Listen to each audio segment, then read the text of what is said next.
Hi friends, welcome back to my YouTube channel. ನಾನಿವತ್ತು ಬಾದಾಮಿ ಹಣ್ಣಿನಿಂದ ಮ್ಯಾಂಗೋ ಪುಡಿಂಗ್ನ ಹೇಗೆ ಮಾಡೋದು ಅಂತೇಳಿ ನಿಮ್ಮ ಜೊತೆ ಶೇರ್ ಮಾಡ್ತಾ ಇದ್ದೀನಿ. ತುಂಬಾ ಈಸಿಯಾಗಿರುವಂತಹ ರೆಸಿಪಿ, ಎಲ್ಲರಿಗೂ ಕೂಡ ತುಂಬಾ ಇಷ್ಟ ಆಗುತ್ತೆ. ಸೊ ಬನ್ನಿ ಈ ರೆಸಿಪಿನ ಹೇಗೆ ಮಾಡೋದು ಅಂತೇಳಿ ನೋಡೋಣ. ಅದಕ್ಕೂ ಮುಂಚೆ ಇನ್ನೂ ಯಾರಾದರೂ ನನ್ನ ಚಾನಲ್ ಸಬ್ಸ್ಕ್ರೈಬ್ ಮಾಡ್ದಲೇ ನೋಡ್ತಾ ಇದ್ದರೆ ನನ್ನ ಚಾನಲ್ಗೆ ಸಬ್ಸ್ಕ್ರೈಬ್ ಮಾಡಿಕೊಂಡು ಸಪೋರ್ಟ್ ಮಾಡಿ. ನಾನಿಲ್ಲಿ ಈ ರೆಸಿಪಿ ಮಾಡೋಕ್ಕೋಸ್ಕರ 3 ಬಾದಾಮಿ ಮಾವಿನ ಹಣ್ಣನ್ನು ತೊಗೊಂಡಿದ್ದೀನಿ. ಸೊ ಇದನ್ನು ಚೆನ್ನಾಗಿ ನೀರಲ್ಲಿ ವಾಶ್ ಮಾಡಿ ಇಟ್ಕೊಂಡಿದ್ದೀನಿ. ಸೊ ಇದನ್ನು ಈ ರೀತಿಯಾಗಿ ಕಟ್ ಮಾಡ್ಕೊಳ್ಳಿ, ಅಂದರೆ ಮೀಡಿಯಮ್ ಸೈಜಲ್ಲೇ ಕಟ್ ಮಾಡಿಕೊಂಡ್ರೆ ಆಗುತ್ತೆ. ಯಾಕಂತ ಹೇಳಿದ್ರೆ ಇದನ್ನು ಗ್ರೈಂಡ್ ಮಾಡ್ಕೋಬೇಕು, ಹಾಗಾಗಿ. ಸೊ ಈ ರೀತಿಯಾಗಿ ಎಲ್ಲ ಮಾವಿನ ಹಣ್ಣನ್ನು ಕೂಡ ಕಟ್ ಮಾಡ್ಕೊಳ್ಳೋಣ.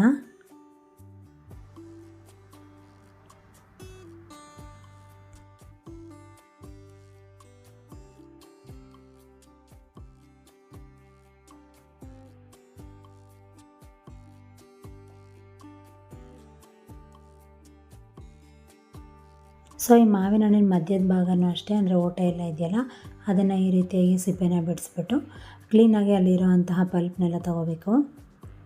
ಸೊ ಈ ರೀತಿಯಾಗಿ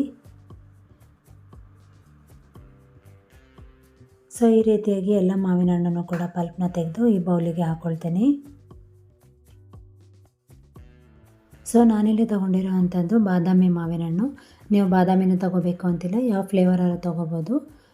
ಅದಕ್ಕೆ ತಕ್ಕನಾಗಿ ನೀವು ಸಕ್ಕರೆನ ತೊಗೋಬೇಕಾಗತ್ತೆ. ಸೊ ನಾನು ಬಾದಾಮಿ ಹಣ್ಣು ತೊಗೊಂಡಿರೋದ್ರಿಂದ ಈ ಕಪ್ಪಲ್ಲಿ 3/4 ಕಪ್ಪಷ್ಟು ಸಕ್ಕರೆನ ತೊಗೊಂಡಿದ್ದೀನಿ. ಏನಕ್ಕಂದರೆ ಇದು ಸಿಹಿಯಾಗೇ ಇದೆ, ಚೂರು ಕೂಡ ಹುಳಿ ಇಲ್ಲ. ಹಾಗೆ ನೀವೇನಾದರೂ ಅಲ್ಫಾನ್ಸೋ ತೊಗೊತೀರಾ ಅಂದರೂ ಅಷ್ಟೇ, ಅದಕ್ಕೂ ಅಷ್ಟೇ ಸಕ್ಕರೆ ಇಷ್ಟೇ ಬೇಕಾಗುತ್ತೆ. ನೀವು ಸಕ್ಕರೆ ಜಾಸ್ತಿ ಇಷ್ಟಪಡ್ತೀರಾ ಅಂದರೆ ಬೇಕಿದ್ರೆ ಜಾಸ್ತಿ ಹಾಕ್ಕೋಬೋದು. ಇನ್ ಕೇಸ್ ಮಾವಿನ ಹಣ್ಣು ಏನಾದರೂ ಹುಳಿ ಇದ್ದರೆ ಸ್ವಲ್ಪ ಸಕ್ಕರೆನ ಜಾಸ್ತಿ ಹಾಕ್ಕೊಳ್ಳಿ ಅಷ್ಟೇ. ಸೊ ಇದರಲ್ಲಿ ನಾನು ಹಾಲನ್ನ ತೊಗೊಂಡಿದ್ದೀನಿ. ಸೊ ಇದು ಕಾಯಿಸಿ ಆರಿಸಿರುವಂತಹ ಹಾಲು.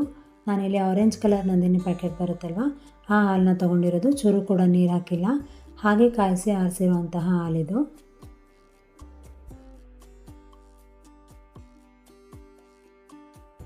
ಸೊ ಈಗ ನಾನೊಂದು ಜ್ಯೂಸ್ ಜಾರ್ನ ತೊಗೊಳ್ತೀನಿ. ಸೊ ಇದಕ್ಕೆ ಈ 3 ಇಂಗ್ರೀಡಿಯೆಂಟ್ಸ್ನೂ ಕೂಡ ಹಾಕ್ಕೊಳ್ಳೋಣ. ಸೊ ನಿಮಗೆ ಜ್ಯೂಸ್ ಜಾರೇ ಆಗಬೇಕು ಅಂತಿಲ್ಲ, ನಾರ್ಮಲ್ ಜಾರ್ ಕೂಡ ತೊಗೋಬೋದು.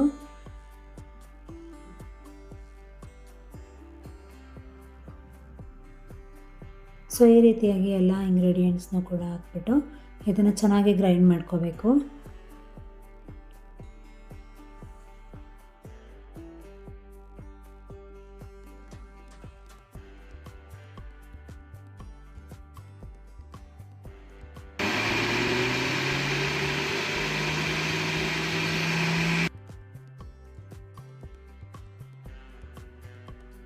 ಸೊ ನೋಡ್ಬೋದು ನೀವಿಲ್ಲಿ ಗ್ರೈಂಡ್ ಮಾಡಿಕೊಂಡು ಆಗಿದೆ. ಸೊ ಈಗ ನಾನೊಂದು ಪಾತ್ರೆನ ತೊಗೊಳ್ತೀನಿ. ಸೊ ಸ್ವಲ್ಪ ಅಗಲವಾಗಿರುವಂತಹ ಪಾತ್ರೆನೇ ತೊಗೋಬೇಕಾಗುತ್ತೆ ಈ ರೆಸಿಪಿಗೆ ನೀವು. ಸೊ ಈಗ ಏನು ಗ್ರೈಂಡ್ ಮಾಡ್ಕೊಂಡಿದ್ವಲ್ಲ ಅದನ್ನೆಲ್ಲ ಕೂಡ ನಾನು ಈ ಪಾತ್ರೆಗೆ ಹಾಕ್ಕೊಳ್ತೀನಿ. ಸೊ ಈ ಕಂಪ್ಲೀಟಾಗಿ ಈ ಪಾತ್ರೆಗೆ ಹಾಕ್ಕೊಂಡ್ಮೇಲೆ ಈಗ ನಾನು ಫ್ಲೇಮ್ನ ಆನ್ ಮಾಡಿಕೊಂಡು ಇದನ್ನು ನೀಟಾಗಿ ಹೀಗೆ ತಿರುಗಿಸ್ಕೋಬೇಕಾಗತ್ತೆ. ಸೊ ಈ ರೀತಿಯಾಗಿಯೇ ನೀವು ತಿರುಗಿಸ್ಕೊಳ್ತಾ ಇರಬೇಕು. ಸೊ ಲೋ ಟು ಮೀಡಿಯಮ್ ಫ್ಲೇಮಲ್ಲಿ ಇಟ್ಕೊಂಡೆ ಈ ರೀತಿಯಾಗಿ ಮಾಡ್ಕೊಳ್ಳಿ.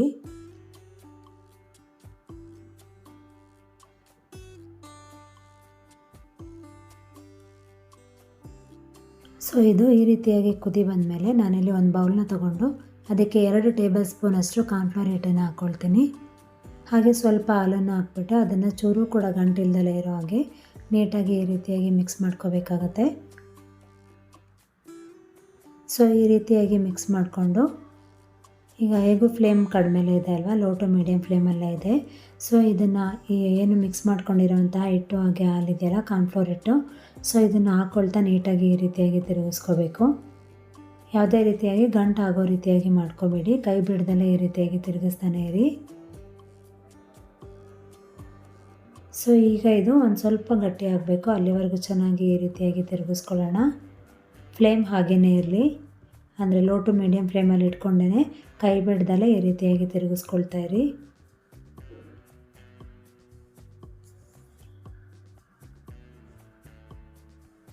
ಸೊ ನೋಡ್ಬೋದು ನೀವು, ಈ ಥಿಕ್ನೆಸ್ಗೆ ಇದ್ದರೆ ಸಾಕಾಗುತ್ತೆ.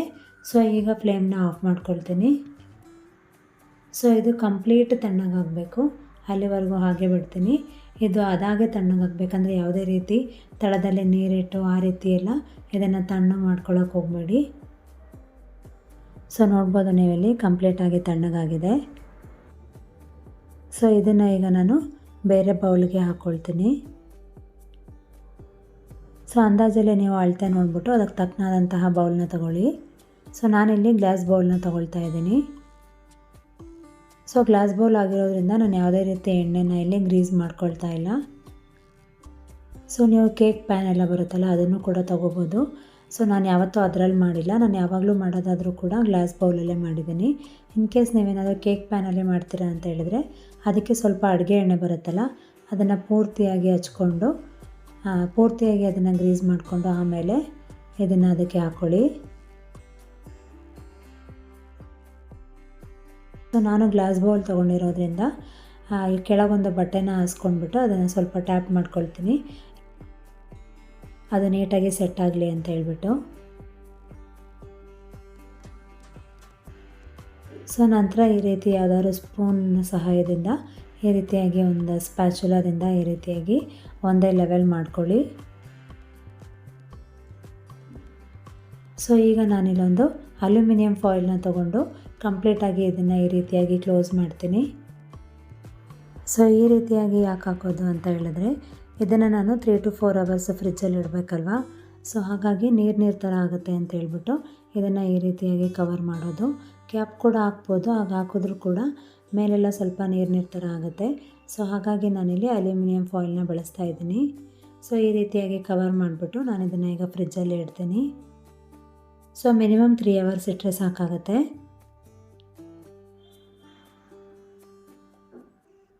ಸೊ ನಾನು ಇದನ್ನು 4 hours ಫ್ರಿಜ್ಜಲ್ಲಿ ಇಟ್ಟಿದ್ದೆ.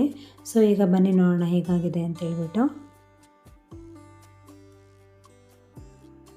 ಸೊ ನೋಡ್ಬೋದು ನೀವು ಹೇಗಾಗಿದೆ ಅಂತೇಳಿ. ಸೊ ಈಗ ಇದರ ಸೈಜಿಗೆ ಒಂದು ಪ್ಲೇಟ್ನ ತೊಗೊಂಡು ಇದನ್ನು ಈ ರೀತಿಯಾಗಿ ಉಲ್ಟಾ ಹಾಕೋಬೇಕು.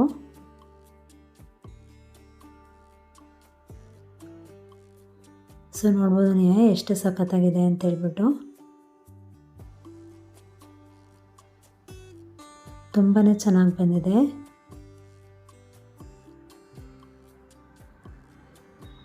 ಸೊ ಫಸ್ಟ್ ಟೇಸ್ಟ್ ಮಾಡಬೇಕು ಅಂತ ಅನ್ನಿಸ್ತಾ ಇತ್ತು. ಸೊ ಟೇಸ್ಟ್ ಕೂಡ ಮಾಡಿದ್ವಿ, ತುಂಬಾ ಚೆನ್ನಾಗಿದೆ ಟೇಸ್ಟ್ ಅಂತ ಹೇಳ್ಬೋದು. ಸೊ ನೀವು ಕೂಡ ಮಿಸ್ ಮಾಡ್ದಲೇ ಈ ರೆಸಿಪಿನ ಒಂದ್ಸಲ ಟ್ರೈ ಮಾಡಿ ನೋಡಿ, ಹೇಗೆ ಬಂತು ಅಂತೇಳಿ ನನಗೆ ಕಮೆಂಟ್ ಕೂಡ ಮಾಡಿ.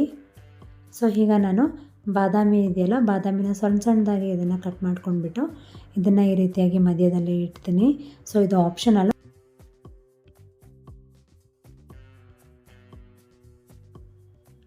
ಸೊ ನೋಡೋಕ್ಕೂ ಚೆನ್ನಾಗಿ ಕಾಣುತ್ತೆ ಅಂತ ಹೇಳ್ಬಿಟ್ಟು ಈ ರೀತಿಯಾಗಿ ನಾನು ಡ್ರೈ ಫ್ರೂಟ್ಸ್ನ ಹಾಕಿದ್ದೀನಿ. ಸೊ ನೋಡಿದ್ರಲ್ಲ ಎಷ್ಟು ಈಸಿ ಅಂತೇಳಿ. ನಿಮ್ಮೆಲ್ಲರಿಗೂ ಈ ರೆಸಿಪಿ ಇಷ್ಟ ಆಗಿದೆ ಅಂತ ಅಂದ್ಕೊಂಡಿದ್ದೀನಿ.